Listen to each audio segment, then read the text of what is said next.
Khawar point میں خوش آمدید. چلو آپ ساتھ چلتے ہیں. بائے شمسہ اقبال.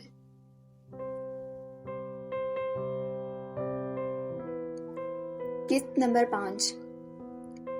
دوسرے دن ٹھیک 5 بجے ماہین اور سعدیہ بیگم ان کے لان میں موجود کرسیوں پر براجمان تھیں. سعد اور راشدہ بیگم ان کے ساتھ بیٹھے باتوں میں مصروف تھے. ماہی آپ ہی چلے، میں آپ کو گھر دکھا کر لاتا ہوں. ان کی ملٹری کے متعلق باتیں مجھے بور کر رہی ہیں. سعد نے دونوں خواتین کی باتوں سے بیزار ہو کر ماہین کو آفر کی. ماہین بھی اسی انتظار میں تھی، فوراً اٹھ کھڑی ہوئی.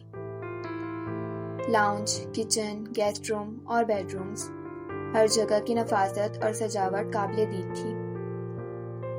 اوپر والے پورشن میں اپنا کمرہ دکھانے کے بعد آخری بیڈ روم کے سامنے رک کر سعد نے دستک دینے کو ہاتھ اٹھایا، مگر پھر رک گیا. کیا ہوا؟ ماہین نے اس سے پوچھا. سوچ رہا ہوں شیر کی کچھار میں داخل کیسے ہوں. کیا مطلب کیسے داخل ہوں؟ ماہین کے خواب پلے نہ پڑا.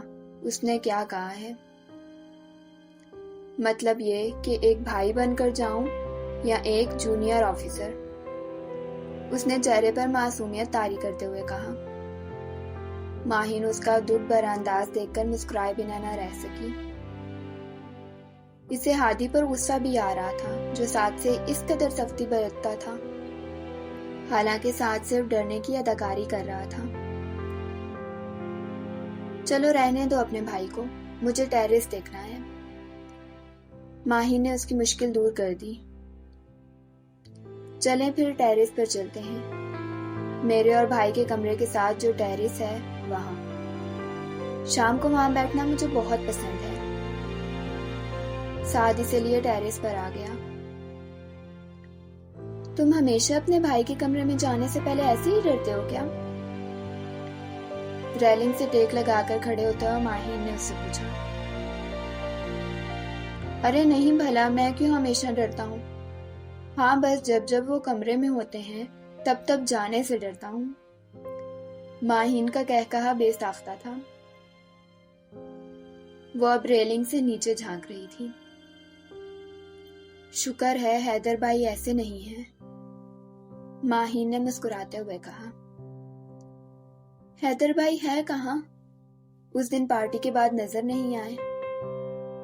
نہ ہی ان دونوں نے اب تک مجھ سے اس دن کا بدلہ لیا ہے. یہ خاموشی ضرور کسی طوفان کی آمد کا پتہ دیتی ہے.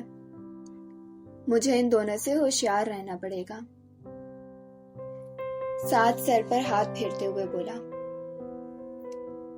حیدر بھائی اپنی فیانسی سے ملنے گئے ہیں. کیا فائدہ ملنے جانے کا؟ کم سے کم حیدر اور ہادی بھائی سے میں کسی لڑکی سے اچھی اور یادگار ملاقات کی امید نہیں رکھ سکتا. ان دونوں میں سے اگر ایک لڑکی ہوتا تو اب تک میں ان کی شادی کرا چکا ہوتا. ان دونوں کی دوستی، پیار اور انڈرسٹینڈنگ کمال کی ہے. ہاں اس کا اندازہ تو اس گھر میں جگہ جگہ لگی ان دونوں کی تصویروں کو دیکھ کر ہو گیا ہے. ماہین نے بھی تبصرہ کیا. ویسے آپ کو کیسے لگے ہادی بھائی؟ سب لڑکیاں انہیں دیکھنے کے بعد انہی سے امپریس نظر آتی ہیں، مگر یہاں ایسا کچھ نہیں نظر آ رہا. اس نے ماہین سے پوچھا. سچی سچی بتا تو مجھے وہ کیسے لگتے ہیں؟ تم انہیں بتاؤ گے تو نہیں؟ کچھ دیر پہلے کا غصہ پھر سے عود آیا تھا. وہ ذرا آگے ہو کر شرارت سے بھرپور انداز میں کہہ رہی تھی. بالکل نہیں بتاؤں گا. سعد نے فوراً حامی بھری. تم انہیں شیر کہتے ہو نا؟ مجھے وہ شیر نہیں ببر شیر لگتے ہیں، جن کی دھاڑ سے در و دیوار لرز اٹھتے ہیں. وہ تم پر غصہ کرتے ہیں تو تم انہیں سخت دل بولتے ہو. ارے وہ واقعی سخت دل ہیں. اس دن کیسے کہہ رہے تھے مجھے کہ آپ سے مل کر خوشی ہوئی، حالانکہ چہرے پر 12 بجے ہوئے تھے. وہ کھڑوس، اکڑو، سڑیل اور نیم چڑا کریلا. ماہی آپ ہی بس کریں، 1 منٹ. اس نے ماہین کو ٹوکا. نہیں تم آگے تو سنو. چلتے ایسے ہیں جیسے کسی سلطنت کے شہزادے ہوں۔ ان لڑکیوں نے ان کی فضول تعریف کر کر کے ان کا دماغ 7ویں آسمان کو پہنچا دیا ہے۔ اتنی اکڑ تو ان کے کلف لگے کپڑوں میں نہیں ہوتی جتنی ان میں ہے۔ رکو میں بتاتی ہوں وہ کیسے بات کرتے ہیں۔ وہ ذرا پیچھے کو ہوئی۔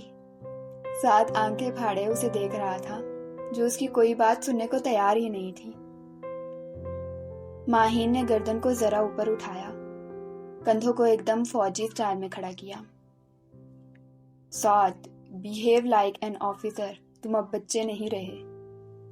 وہ اپنی آواز کو بھاری کرتے ہوئے ہادی کے سٹائل میں کہہ رہی تھی۔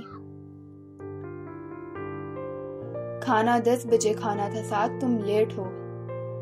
سعد ہنسی سے لوٹ پوٹ ہو رہا تھا۔ اور اپنی بیوی سے بات ایسے کیا کریں گے؟ وہ ٹیرس کے وسط میں کھڑی ہو کر سعد کو بتانے لگی۔ 10 بج رہے ہیں اور تم ہنس رہی ہو؟ تم جانتی نہیں ہو یہ رولز کے خلاف ہے۔ جاؤ باہر لان کے 10 چکر کاٹ کر آؤ۔ یہ کہہ کر وہ خود بھی ہنسنے لگی۔ سعد نے ہنسی روک کر اس کے کندھے سے پیچھے دیکھا اور بولا، بھائی ماہی آپی تو آپ سے زیادہ اچھی آپ کی ایکٹنگ کر لیتی ہیں۔ آپ کو مجھ سے بھی زیادہ اچھی طرح جان گئی ہیں اور اس سے زیادہ اچھی طرح بیان کر دیا ہے آپ کو۔ سعد مشکل سے اپنی ہنسی روکے ہوئے تھا۔ مائن ہونکوں کی طرح اسے دیکھ رہی تھی۔ جب اسے بات سمجھ میں آئی تو اس میں اتنی ہمت نہ تھی کہ وہ مڑ کر پیچھے کھڑے ہادی کو دیکھتی، جو دونوں بازو سینے پر لپیٹے اس کی تجزیے سے لطف اندوز ہو رہا تھا۔ کافی گہرائی میں جا کر تجزیہ کیا ہے انہوں نے میرا۔ ہادی کی سنجیدہ سی آواز گونجی۔ کھڑوس، اکڑو، نیم چڑا کریلا اور کہہ کر ہادی اپنے لیے منتخب کیے گئے نام یاد کرنے لگا۔ اور سڑیل کہتے ساتھ ہی ماہین نے اپنی زبان دانتوں تلے دبا دی۔ تم مجھے بتا نہیں سکتے تھے ایڈیٹ؟ ماہین نے سرگوشی کے انداز میں سامنے کھڑے سعد کو ڈپٹا۔ میں تو کہہ رہا تھا چپ کر جائیں، مگر آپ نے شیر کی کچھار میں جانے کی بجائے شیر کے سامنے کھڑے ہو کر اسے للکارا ہے۔ اب وہ ہمارا کیا حال کرے گا؟ آپ تو مہمان ہیں، آپ کا لحاظ کر لیں گے، مگر مجھے الٹا لٹکا دیں گے یہ۔ وہ مسکین صورت بنائے کہہ رہا تھا۔ ماہی جلدی آؤ بیٹا، کافی وقت ہو گیا ہے۔ لان سے سعدیہ بیگم کی آواز آئی تو ماہین کی رکی ہوئی سانس بحال ہوئی۔ جی ماما ابھی آئی، یہ کہہ کر اس نے بنا ادھر ادھر دیکھے نیچے کی طرف دوڑ لگا دی۔ سعد بھی اس کے پیچھے پیچھے تھا۔ ارے بیٹا دھیان سے، چوٹ لگ جائے گی تمہیں گر کر۔ ایسے کیوں بھاگ رہی ہو؟ کوئی پیچھے لگا ہے کیا تمہارے؟ سعدیہ بیگم نے اسے بھاگتا دیکھ کر ٹوکا۔ کوئی نہیں آنٹی، ببر شیر لگا ہے ساتھ۔ ہادی کی آواز کانوں سے ٹکرائی تو اس کا چہرہ مارے خفت کے سرخ ہو گیا۔ ہادی نے مسکراتے ہوئے یہ منظر دیکھا۔ یہ اگر ڈاکٹر نہ ہوتی تو ایک بہت اچھی ایکٹر ہوتی۔ سعد نے ایک اور وار کیا، وہ سر جھکائے کھڑی رہی۔ السلام علیکم آنٹی، کیسی ہیں آپ؟ ہادی سعدیہ بیگم کی طرف متوجہ ہوتے ہوئے۔ وعلیکم السلام بیٹا، میں ٹھیک ہوں اللہ کے کرم سے، انہوں نے نرمی سے جواب دیا۔ آنٹی آپ پہلی بار ہمارے گھر آئی ہیں، کھانا کھائے بغیر تو ہم آپ کو نہیں جانے دیں گے، ہادی نے ان کے ساتھ کرسی پر بیٹھتے ہوئے کہا۔ بیٹا پھر کبھی صحیح، آج پہلے ہی کافی وقت ہو گیا ہے۔ ارے آنٹی کوئی دیر نہیں ہوئی، حیدر بھی ابھی لیٹ آئے گا اور پہلے مجھ سے ملنے آئے گا اور میں اسے رات میں یہیں روک لوں گا۔ پاپا بھی آپ لوگوں سے مل لیں گے، کافی وقت ہو گیا انہیں بھی آپ سے ملے ہوئے۔ ہادی نے آخرکار انہیں منا کر ہی دم لیا۔ سعدیہ بیگم اور ہادی لاؤنج میں بیٹھے باتوں میں مصروف تھے، جبکہ سعد اور ماہین ہادی کے ڈر سے کچن میں راشدہ بیگم کے ساتھ کچن میں موجود تھے۔ موسم کی صورتحال کیسی ہے؟ ماہین نے سرگوشی میں سعد سے پوچھا۔